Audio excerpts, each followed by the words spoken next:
Hello, good morning. It's Monica from Life is Art, and this is the Sunday 10 a.m. technique at the Down East Online Crop. I am having so much fun chatting and crafting with all of you and seeing your gorgeous artwork. And so today we are going to be doing a bunch of techniques actually, but to create a very simple card that has a lot of impact. And we are going to be using a stencil from the Dream Maker collection that is available until the end of the month or while supplies last. And I'm just looking for my catalog. Apparently I've lost it. It's available online. It's from the National Scrapbooking Month collection called Dream Maker. So we're going to be using that stencil. We're also going to be doing some splattering. We're going to be doing some stacking, which means we're going to do a little bit of fussy cutting. And we are also going to be doing some stamping. So we're doing all S's today. So if you're ever in need of a card, just think of the 4 S's. Stencil, splatter, stacking, and stamping. So let's get started. We're going to begin with a piece of white daisy cardstock, and this cardstock has been cut to 4 inches by 5 1/4, so it's just a little bit less than the size of a standard size card base. And I just remembered I forgot to pull out my card base. Let me grab one from the drawer. So I have it ready to go. You know, I was sitting here for a few extra minutes waiting for 10 o'clock to happen. And I didn't even think, might need a card base to create a card. So there we go. We've got our card base ready. All right. Now we are going to start it with this, but I'm also going to move my Versamat out of the way so that my all-purpose mat is available because we're going to get a little messy today. Hey, Deborah, nice to see you're watching. And Joanne's here. Good morning. You've had a busy weekend. Oh, I know. The weekends they fly by. Wouldn't it be nice if our week was the weekend and our weekend was the week and you could have 5 days of weekend? That would be perfect. Good morning, Katie. If you're joining me live, just say hello or howdy so I know you're here. And if you're watching on replay, just say replay. So I'm just adjusting my light there, so hopefully we can have a little less glare. But we're going to start out with this piece of white daisy cardstock that is 4 inches by 5 1/4, just that little bit less than a standard card size. And we're going to bring in this gorgeous stencil from the Dream Maker collection. And I know it's often hard to see stencils on camera, so I'm going to bring it down a little bit and kind of move it around in the lights. Now I want the lights to hit things. So this stencil from the Dream Maker collection, you can get it as a part of the entire product bundle, or you can buy it separately.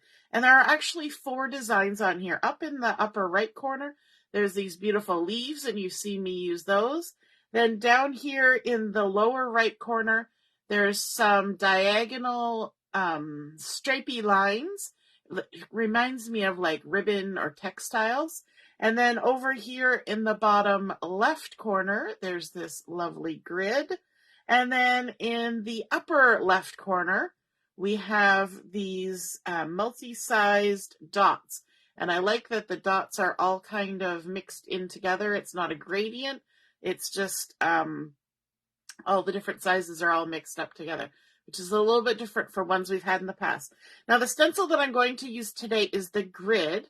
And if I put it directly down on my piece like this, I would have nice little squares, and that's beautiful. But I'm going to mix it up a little bit, and I'm actually going to turn it so that my squares are on an angle. And what that creates is a diamond pattern. See, you can mess around with your stencils all different ways. One thing that I would mention too, if you're using this leaf pattern, you can flip it over and you can stencil on the back side, and that will give you a slightly different look every time you use it because, it kind of curves one way, but then you flip it, it curves the other way. So no, don't ever get stuck in the rut of your stencil always facing one direction. So let's go ahead and line this up on our piece of paper. And I'm going to be brave, and I'm not even going to tape anything down. I'm just going to have it on here like this and hope for the best. And I'm bringing in my Sapphire ink today because we have been using the gorgeous, the words have escaped me, Hello Darlin kit, because that is the featured collection for the month of June. Yes, we're in June already. School is almost done. I think I counted last night. My daughter has 18 days left of school. Some people have even less, which is just beyond crazy. So we're going to be using Sapphire ink. I'm going to bring in my little piece of drawer liner here that my mom gave me to help me hold my ink pad from moving around. And I've got my blending brush that I use for all my different colors of blue. And what I want to do is I'm going to start inking on this left side. Now you'll notice that because I've turned it sideways, my stencil runs out before I run out of paper.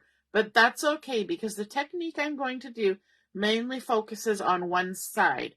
And so what I want to do is I'm just going to ink up my brush, and I'm just going to come in from the left side here, and I'm going to deposit as much ink as I can on the left side, and then I'm going to slowly blend my way across, like so. Okay? And then I'm going to come back with more ink, and I'm going to do that again. I'm going to add as much ink as I can along the edge, and then work my way out like so. And what we're going to do is we're going to kind of create a gradient of color going across. And that is a really fun technique when you're using a stencil.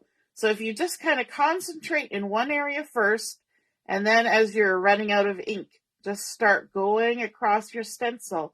And what will happen is you'll have a more organic end to your stencil. It won't be solid, solid, solid, solid, stop.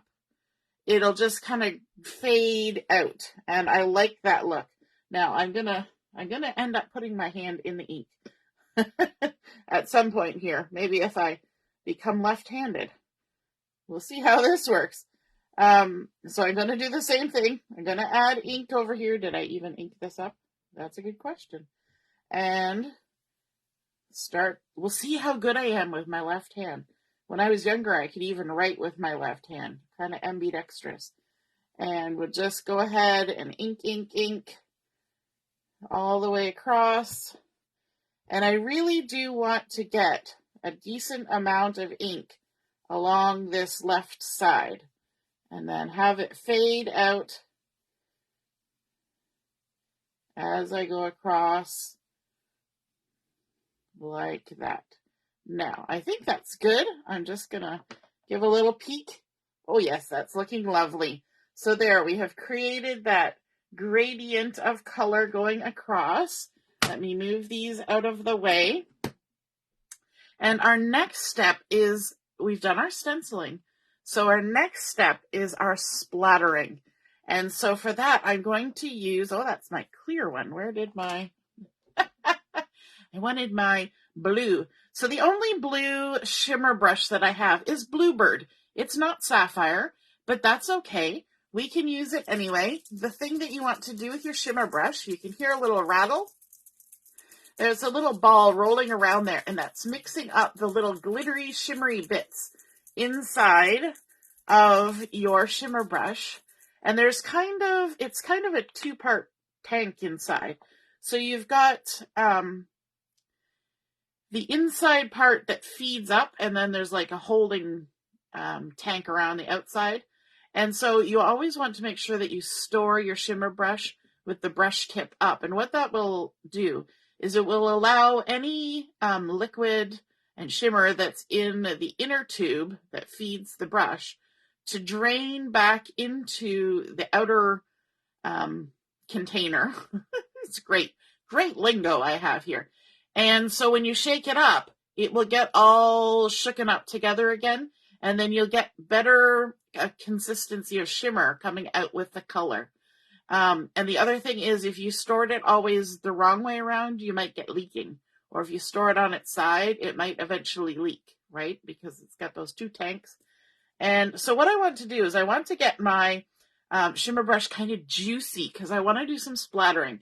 And so there's a little word here on the side. I don't even know if you'll be able to catch it. It says push.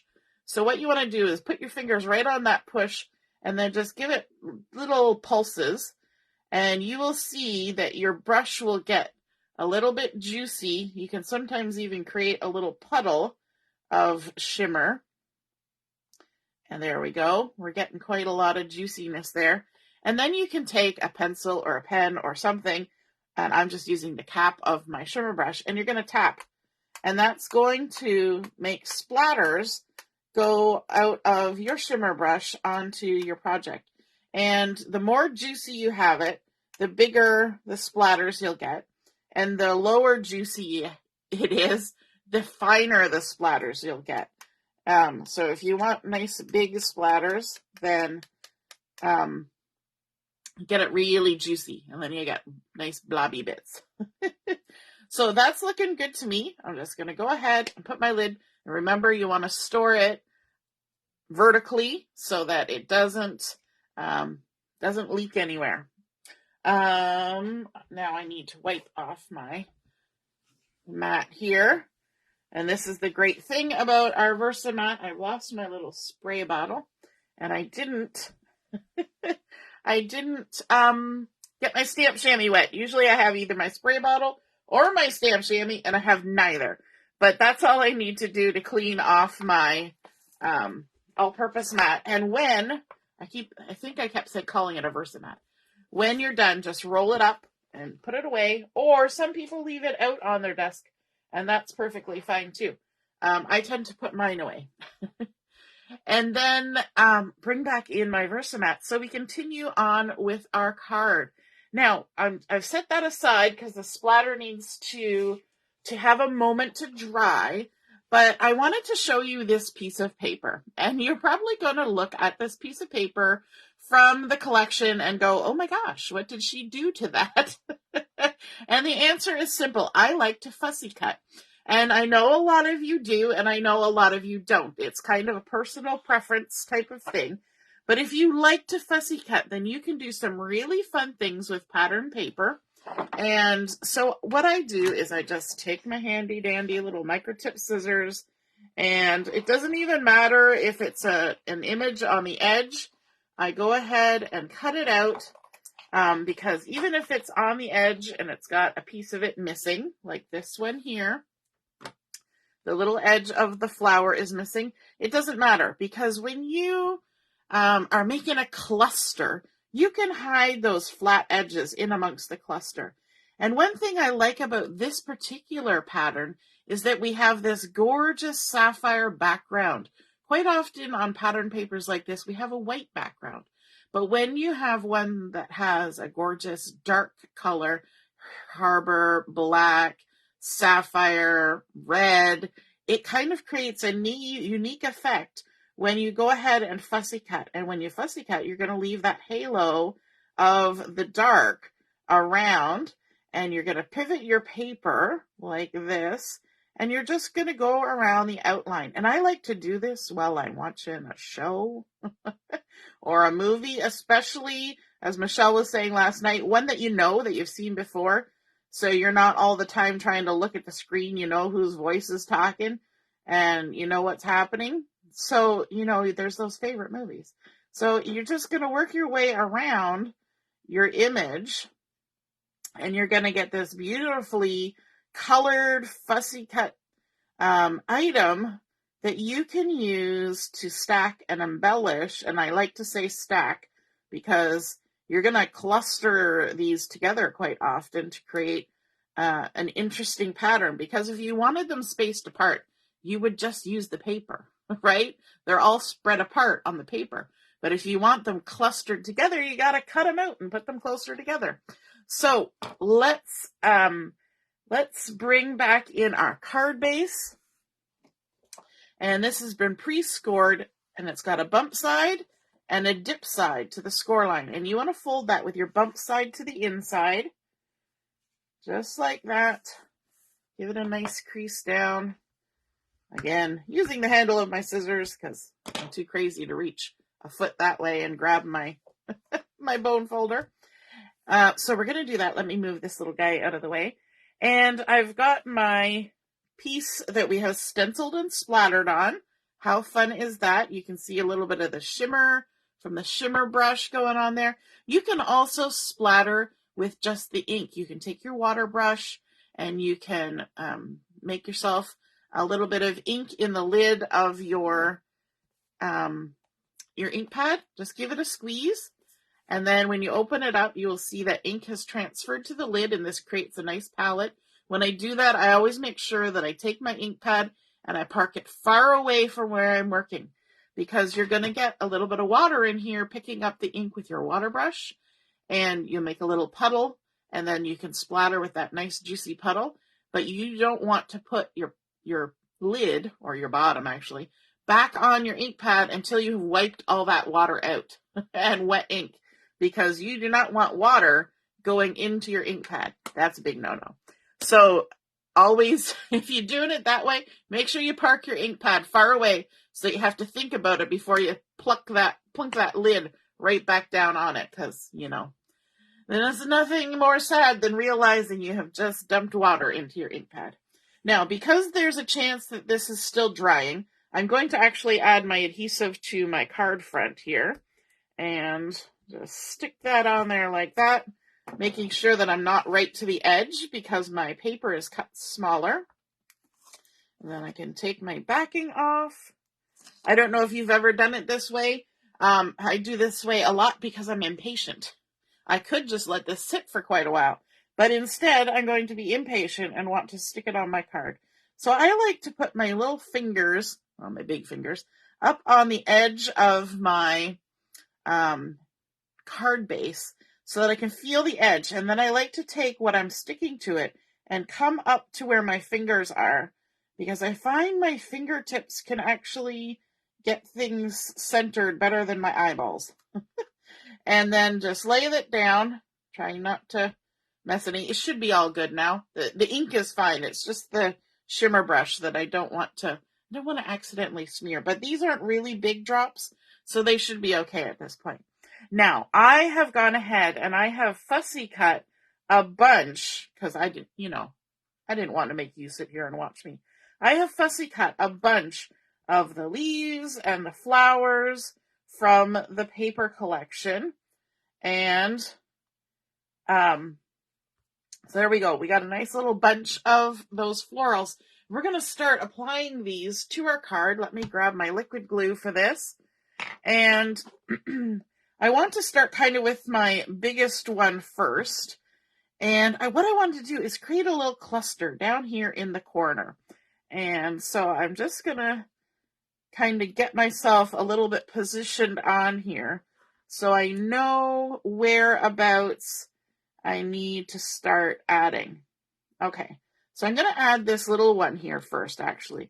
This is going to be my sort of my top layer, but I'm only putting glue right in the center of the flower, and that way I can tuck things under. Now I'm going to come in with this bigger one. Again, just a little bit of glue. I'm not going all the way to all the edges. And because this is a card, it's going to be taken out and looked at. And so if there's a little bit of lift on the edges of my flowers, it's going to create a lot of dimension without actually having to add any foam tape. Now, you'll notice that this has got a flat side. And remember I said you can still use pieces that are fussy cut, even if they're cut along the edge of the paper, because you can tuck them in like this and nobody will ever know that that was a flat piece. We're going to cover that all up. Hey, Heather. Oh, your phone wouldn't find me. No worries.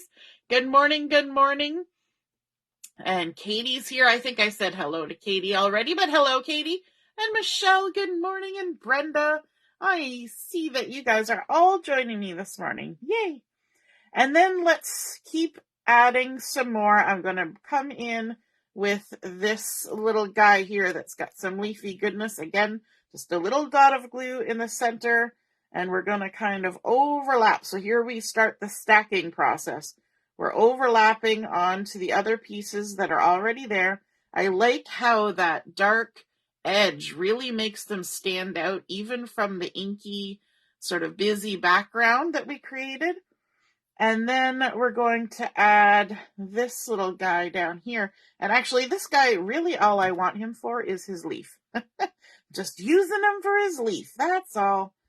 And so we're going to stick that down like that, and then we're going to immediately cover it up with another flower. I'm just using him for his leaf. Tisk, tisk. So there we go. Tuck in another flower in there like that. And let me see. Let's grab this little guy here. So just by adding that little dab of glue, that really helps you be able to tuck in and around things. If I was, really gluing these down solidly, I wouldn't be able to tuck anything under. And so that's good to know. Always leave room to tuck.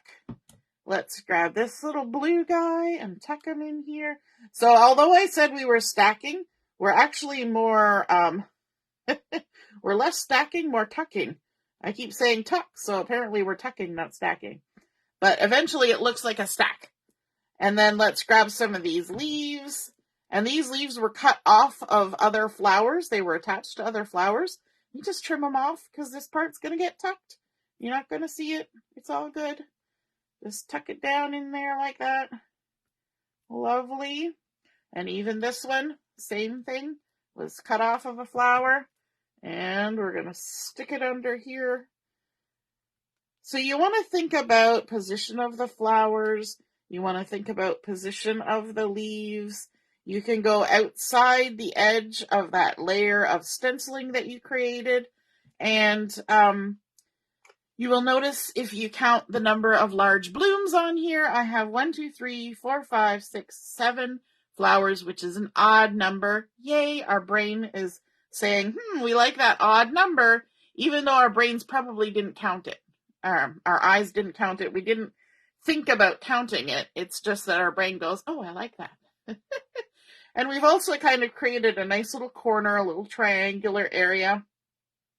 But I love that stenciling and splattering poking out. So we've done our stenciling, our splattering, our stacking. Now our last thing to do is our stamping. And I'm going to bring back the Sapphire ink. So we're just repeating this color over and over and over again. And sometimes that creates the simplest but most elegant cards and embellishments and layouts, is when you keep sort of to a small amount of colors. And this collection is great for that, because this collection is scarlet, candy apple, sage, sapphire, and white. Those are basically all the colors. 2 reds, a blue, and white, and green. And so it looks stunning without a lot of complication. Now I'm going to bring in a stamp from our stamp of the month, the Botanical Shadows, which are just really cool. We were using this tree one the other day on one of our cards, and there's also this marshy one. The tree one's upside down. I say trees and it looks like a blob upside down. And then the marshy one with the grasses, and then there's a few extras, but there's a couple sentiments. So I'm going to be using one of the sentiments here. It says, thanks so much. So we're going to just ink that up with the sapphire. I'm going to move it a little closer to me so I can see. And we're just going to stamp right on our card, which is always a little bit, when you've gotten this far and you're almost completed your card. But just leave it there for a second, allow the ink to transfer, and it will be A-okay. Fingers crossed. Now, one last thing I want to do, which is a fun technique, and somebody, I think it was Samantha, was asking me about the clear sparkles or the bitty sparkles, and she's wondering if there are other colors of sparkles, and the answer is no. Currently, there are just clear sparkles and bitty sparkles. However, I'm just grabbing a piece of scrap paper here. I'm going to take my clear sparkles, and I'm going to take my tri-blend markers, and I've got blue turquoise and vintage blue. And I'm going to use both of them in an attempt to get a color like sapphire. It's not exactly going to be sapphire. That's just not going to happen. but we're going to make an attempt. So I'm going to use the dark of the blue turquoise, and I'm going to color on these little sparkles. Now, it's not going to be as fully colored as if it was a colored sparkle from the factory, but it does create a lovely effect. So you can just take your markers and color those, and then I'm also going to grab the vintage blue, and I'm going to add color. I found that these two in combination created a nicer color against the Sapphire ink than just the one color by itself. Now, you should probably give these some time to sort of dry, because if I went at it with my finger right now, I could probably lift all that color off. But now when I put it on my card, you can see the difference between the white spark, or the clear sparkle, and the one that we've added a little bit of color to. And that's kind of fun. Super fun. So let me grab my piercing tool, because I like to lift my sparkles with a piercing tool, especially right now, because they got, marker on them. And let's just add a couple of these in amongst our flowers. And the other thing I like about using my piercing tool, you see how the piercing tool just kind of grabs that little bit of adhesive on the back and it holds it. So you can move this around and decide, do I want here? Do I want here? I like that because, if I was holding this in my big finger, this is what I would see when I was trying to place it on my card. And what you see is exactly what I see. I can't see where it's going. So the piercing tool, your best friend with little sparkles and little sequins and little things. Just go ahead and use it. So we're going to add a little trio of those guys right there like that. So there, we have our completed card. We did stenciling with that Dream Maker stencil and our Sapphire ink and our blending brush. We did splattering with our shimmer brush to create some fun shimmery splatters. I don't know if you can see it catching in the light, but I guarantee there's little shimmers there. And then we did some stacking with our fussy cut florals from the, why do I keep forgetting? Hello, Darlin. Papers with that gorgeous sapphire border all around them that just makes them so distinct. And then we did our stamping with our stamp of the month. Thanks so much. Then, of course, we even colored our clear sparkles to create whatever color we wanted. So I hope you guys enjoyed seeing that simple, elegant stencil, splatter, stack, and stamp card come to, and sparkle.